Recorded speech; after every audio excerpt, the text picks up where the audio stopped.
आज हम लोग एनसीईआरटी चैप्टर 14 फैक्टराइजेशन क्लास जो है 8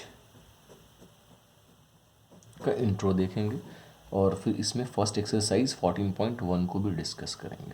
देखिए फैक्टराइजेशन जो है वो फैक्टर से रिलेटेड है। फैक्टर किसको कहते हैं? देखिए आपने पढ़ा होगा, बचपन से पढ़ते आ रहे हैं फैक्टर्स मल्टीपल्स एक चैप्टर।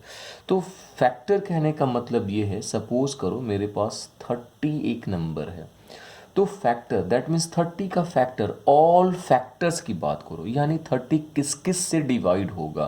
तो देखिए अगर आपने 30 का प्राइम फैक्टर निकाला, ये आपने प्राइम फैक्टराइजेशन पढ़ा है पहले से ही, पर 2 से लगाएंगे तो 15, फिर आपने इसको 3 से लगाने तो 5, फिर आपने 5 से लगाने तो 1। तो देखिए सारे फैक्टर्स की अगर हम बात करें तो हम फैक्टर्स कैसे कैलकुलेट करें, कैसे निकालेंगे। देखिए आप यहाँ से एक 2 को पिक कर लीजिए, 2। अब आप सोचिए कि 2 और यहाँ क्या बचा, बाकी को छोड़ दिए, यहाँ क्या बचा 15, तो 2 इंटू 15 करेंगे तो 30 हो जाएगा। दैट मीन्स एक फैक्टर 2 और दूसरा फैक्टर 15 निकल कर आया 30 का। इसके अलावा देखिए 3 है आपके पास यहाँ, तो आप एक 3 लिखिए, तो 3 5 सॉरी 3 के टेबल में 30 कितने बार में आएगा ये आप सोच लीजिए। तो 3 को रखिए, बाकी को छोड़ मल्टीप्लाई कर लीजिए, 3 5 यानी 10 हो जाएंगे, तो कितने हो जाएंगे यहाँ से 30। उसके बाद फिर 5 है, तो 5 इंटू अगर आपने 6 किया तो भी 30 हो जाएंगे। इसके अलावा एक और है 30 इंटू आपने 1 किया तो भी 30 हो जाएगा। यानी इनके अलावा और कोई फैक्टर्स आपको नहीं दिख रहा है। तो ब्रा भाई फैक्टर्स कैसे? देखिए इसमें फैक्टर हो जाएगा 30 का, अगर हम फैक्टर की बात करते हैं तो 30 का फैक्टर हो जाएगा 1। यहाँ देखिए 1 छोटे से स्टार्ट करिए, 1, ये यहाँ 2 से जाएगा, फिर यहाँ देखिए 3 से जाएगा, 4 से नहीं जा रहा, फिर 5 6, देखिए 5 है 6 है, फिर 10 है, उसके बाद 10 के बाद आप देख सकते हैं यहाँ 15 है, 30 है। तो ये सारे के सारे इसके फैक्टर हैं, यानी ये सब 30 से 30 को डिवाइड करेगा। 1 भी डिवाइड करेगा, 2 भी करेगा, 3 भी करेगा, 5 भी करेगा, 6 10 15 और 30 ऑल्सो 30 को डिवाइड करेगा। That is all are the factors of 30। ये इसके फैक्टर्स हैं, इनके अलावा और कोई नहीं है। अगर 30 का मल्टीपल बोलेंगे तो 30 के मल्टीपल इसमें से सिर्फ 30 है और कोई नहीं है। 30 का मल्टीपल अगर मान लो आपको बोलेगा 30 का मल्टीपल निकालने हैं आपको, 2 मल्टीपल्स ऑफ 30 निकालिए, तो 30 60 ये इसके मल्टीपल्स हो जाएंगे, बट मल्टीपल्स मुझे नहीं पढ़ने हैं, अभी फैक्टराइजेशन की बात कर रहे हैं। तो ये इसका फैक्टर हो गया। अब जो है एल्जेब्रिक फैक्टराइजेशन कैसे करते हैं? सपोज करो आपके पास एक नंबर है 15xy, ये एल्जेब्रा के फॉर्म में है। क्यों भाई? क्योंकि इसमें नंबर अल्फ़ाबेट दोनों हैं।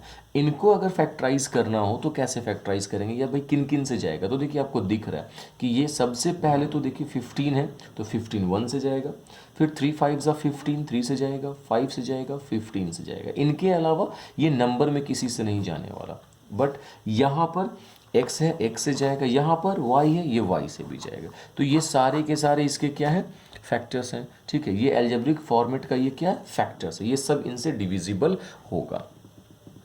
अब रहा कि इसमें आपको कॉमन भी निकालने पड़ सकते हैं। ऐसा कि सपोज करें मेरे पास एक नंबर 4x है, दूसरा नंबर मेरे पास जो है 12x² है, और आपको बोलेगा इन दोनों में कॉमन फैक्टर आप मुझे बताएं। तो कॉमन फैक्टर हम किस तरीके से आइडेंटिफाई करेंगे? तो देखिए 4 जो है किस किस से जाने वाला है, या 4 को आप ऐसा कर लीजिए कि या तो आप ये फैक्टर्स उसके 4 के आप निकाल लीजिए कौन कौन है, और 12 के फैक्टर्स निकाल लीजिए, या फिर आप 4 को तोड़ दीजिए। 4 के अगर 4 को आप इसको तोड़ेंगे 4x को, तो आप क्या लिखेंगे? 2 × x, 2 2 4 4 2 2 4, अब 4 × x 4x, फिर 12x² है, इनको भी आप स्प्लिट कर सकते हो 12 को, 2 ×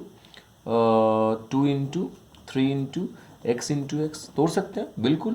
2 2 4, 4 3 12, और ये x² को x × x लिख सकते हैं। अब इसमें अगर आपको कॉमन देखना हो तो जो कॉमन फैक्टर है इसमें, कॉमन फैक्टर्स, तो देखिए कौन मैच कर रहा है इसमें? पहला 2 मैच कर गया, फिर दूसरा 2 मैच कर गया, फिर x मैच कर गया, इसके अलावा और कुछ नहीं मैच कर रहा, यानी 4x। ये इसका क्या है? कॉमन फैक्टर है। तो आपको समझ में आ गया, कोई भी बड़ी चीज़ नहीं है, आप इजी वे में इसको कर सकते हैं। एक्सरसाइज 14.1 में अगर हम आते हैं, ठीक है, एनसीईआरटी की बुक में देखते हैं इंशाल्लाह क्या है। देखिए अगर आप यहाँ से देखते हैं 14.1 में कहता है find the common factors of the given number, यानी यहाँ पर आपके पास 8 नंबर है, मैं 8 में कोई भी 3 क्वेश्चंस को टच करूँगा, बनाऊँगा आपके लिए और आपको समझाने की कोशिश करूँगा, बाकी आप इजी वे में कर पाएंगे। तो देखिए अगर हम लोग आते हैं क्वेश्चन एक्सरसाइज, ये आप एक्सरसाइज लिख लीजिए यहाँ पे 14.1 में क्वेश्चन नंबर है ये 1। इसमें कह रहा find the common factor of the given terms. पहले तो हम 1 से ही स्टार्ट करते हैं, ठीक है। 1 क्वेश्चन आपके पास है क्या यहाँ पर 12x और 36 है और आपसे पूछ रहा है इसकी कॉमन फैक्टर। तो कॉमन फैक्टर इनके क्या होंगे ये आप सोचिए, इन दोनों में कॉमन कौन कौन हो सकता है ये आपको देखना है। तो देखिए सबसे पहले अगर आप देख लें कि ये जो हैं 12 की अगर हम बात करते हैं तो 12 का कॉमन क्या होगा, तो 12 जो है इनको आप फैक्टराइज कर लीजिए। तो 12 को अगर आप देखते हैं तो 12 किस किस से जाने वाला, 12 को तोड़ेंगे तो क्या होगा 2 इंटू 3 इंटू एक्स टूटा।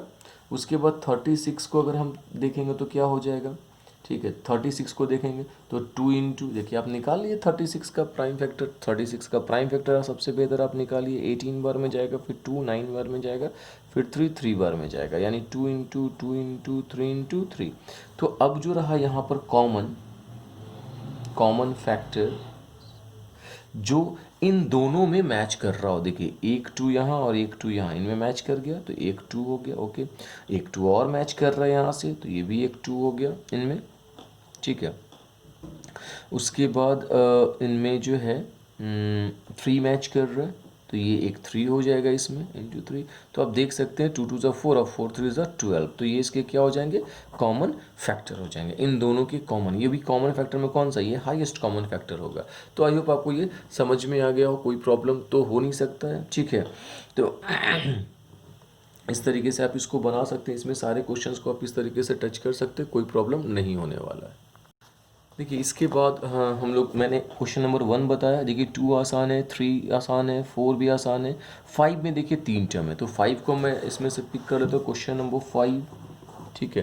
तो देखिए 5 में क्या दे रहा है, दे रहा है 6ab comma, okay 24ab² comma 12a²b, ये 5 नंबर क्वेश्चन है। तो करने क्या है, पहले देखिए 6abc की अगर बात करते तो 6 को आप तोड़ें, प्राइम फैक्टर निकालें, तो 6 को क्या लिख सकते हैं 2 से लगाएंगे 2 इंटू 3, ओके। फिर देखिए a है इंटू b है इंटू c है, मैंने 6abc को तोड़ कर लिख लिया। उसके बाद 24ab² है, इनको अगर आपने तोड़ा 24ab², 24 को 2 से लगाएंगे तो 12, फिर 12 को 2 से लगाएंगे तो 6, फिर 6 को 2 से लगाएंगे तो 3 और 3 ये हो जाएगा 3 आ गया, यानी 2 2 ज़ा 4, 4 2 ज़ा 8, 8 3 ज़ा 24 into a into b into b. मैंने 2 बार b को लिख दिया, क्यों भाई b पे स्क्वायर था, a को क्यों नहीं लिखा 2 बार, क्योंकि a एक ही बार आ रहा है इसलिए मैंने एक बार लिखा। अब है यहाँ पर मेरे पास 12a² b है, तो 12 को लिख सकते हैं 2 इंटू 3, 2 2 ज़ा 4 और 4 3 ज़ा 12 हो जाएगा। एकदम इस नहीं समझ में आए आप प्राइम फैक्टर निकालें, ये देखिए a² है यानी a इंटू a और रहा b। अब रहा कॉमन फैक्टर, तो देखिए कॉमन फैक्टर्स की बात करते हैं हम लोग, तो जो इन तीनों में मैच कर रहा हो, देखिए 1 2 यहाँ, 1 2 यहाँ, 1 2 यहाँ, तीनों में 2 मैच किया 2 लिखेंगे।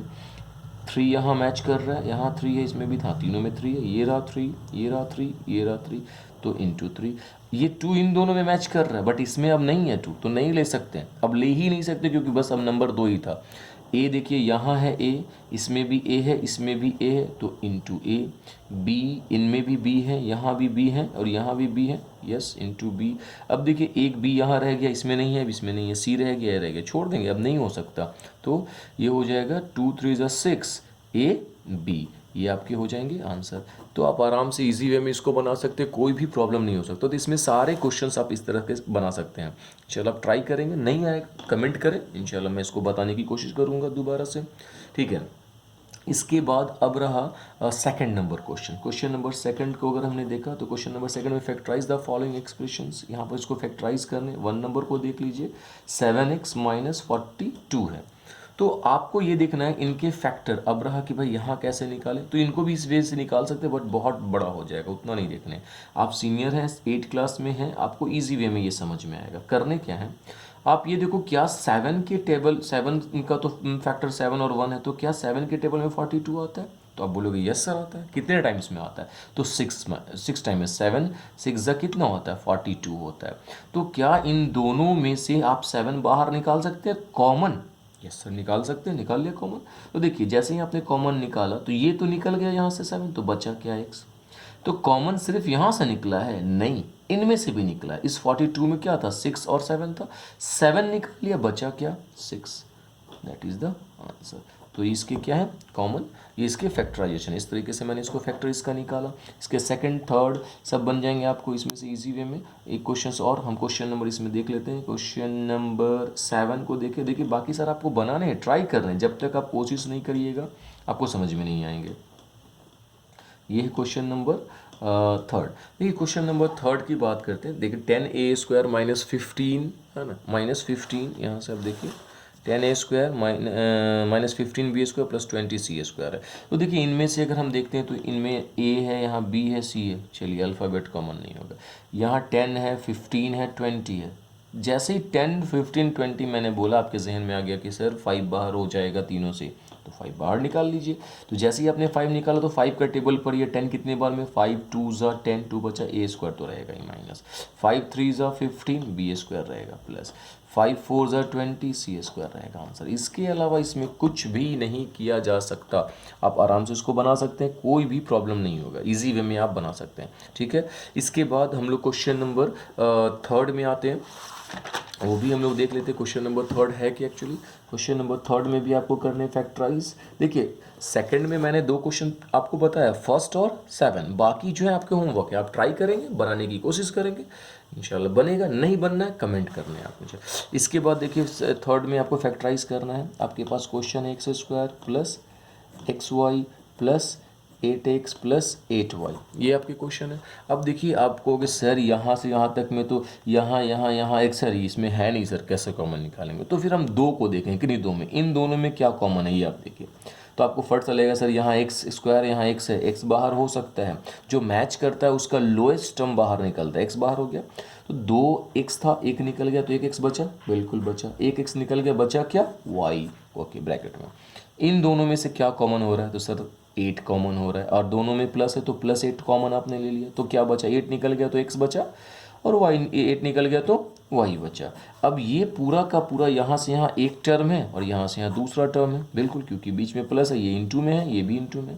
इनमें कॉमन कुछ दिख रहा है? यस सर, इनकम कॉमन दिख रहा है आपको। क्या दिख रहा है? x प्लस वाई, तो उनको आपने बाहर निकाल लेना x प्लस वाई को। जैसे ही आपने x प्लस वाई को यहाँ से बाहर निकाला तो ये निकल गया, बचा क्या? यहाँ x बचा, एक ब्रैकेट में, यहाँ प्लस अंदर नहीं होगा क्योंकि मैं आपने कॉमन निकाला यहाँ से बाहर, तो ये x बचा, और यहाँ क्या बचा? प्लस 8 बचा, दैट इज योर आंसर। तो आई होप आपको ये समझ में आ गया हो, इजी वे में आप इसको बना सकते हैं, कोई भी डाउट हो आप कर सकते हैं। क्वेश्चन नंबर सेकंड भी ऐसे ही बनाने हैं आपको, थर्ड 4 5 एकदम ऐसे ही बनाने। एक क्वेश्चन 5 नंबर जो है ये भी आपको मैं बता दे रहा हूँ, इसके बाद ये सारे के सारे आपको होमवर्क हो जाएंगे। 7z-7 okay plus 7xy minus XYZ। देखिए जैसे ही अगर आपने कॉमन की बात करी, इसको हटा ही देते हैं, तो कॉमन निकालने, तो देखिए आपको इन दोनों में से सर कुछ भी कॉमन नहीं हो रहा है, तो जहाँ कुछ भी नहीं कॉमन हो सकता वहाँ 1 कॉमन हो सकता है, इसके जहन में रखिए। इन दोनों में से 1 आपने बाहर निकाल लिया तो क्या बचेगा आपके पास? आपके पास बचेगा z-7। कोई डाउट नहीं है? नहीं सर। इन दोनों में से कुछ कॉमन दिख रहा है सर? हाँ दिख रहा है, XY, तो प्लस XY आपने की कॉमन निकाल लेने, तो यहाँ क्या बचने? XY निकल गया तो बचा प्लस 7 यानी 7, और यहाँ से XY निकल गया तो माइनस Z बचा। तो आपके पास ये एक टर्म और ये दूसरा टर्म आ गया। बट यहाँ पर एक प्रॉब्लम हो गई। क्या प्रॉब्लम है भाई? यहाँ z प्लस में है, 7 माइनस में फर्स्ट ब्रैकेट में, और सेकंड ब्रैकेट में अगर आप देख रहे हैं तो 7 प्लस में और z माइनस में है। तो भाई ये दोनों सेम होना चाहिए। देखिए फर्स्ट यहाँ वाले में देखिए दोनों ब्रैकेट सेम है, यहाँ दोनों ब्रैकेट सेम नहीं है। अगर आपने माइनस बाहर कॉमन निकाला तो ये ब्रैकेट ऑटोमेटिक सेम हो जाएगा। तो देखिए मैंने लिखना है क्या? 1z-7, और यहाँ से मैंने माइनस कॉमन निकाल लिया, सॉरी ये XY है, और जैसे ही मैंने यहाँ से माइनस कॉमन निकाला तो ये वैल्यू चेंज, z हो जाएगा प्लस में और 7 हो जाएगा माइनस में। ये मैंने इसलिए किया, माइनस कॉमन निकाला, यहाँ प्लस था माइनस कॉमन निकाला तो प्लस माइनस माइनस इसलिए किया क्योंकि मेरे को ब्रैकेट सेम करना है। तो देखिए मेरा दोनों ब्रैकेट सेम हो गया। अब एक ब्रैकेट की वैल्यू को मुझे आगे रखनी है z माइनस 7, और जो बच गया यहाँ क्या बचा 1 और यहाँ क्या बचा -x, वही वो दूसरे ब्रैकेट में रखना है। That is your answer. I hope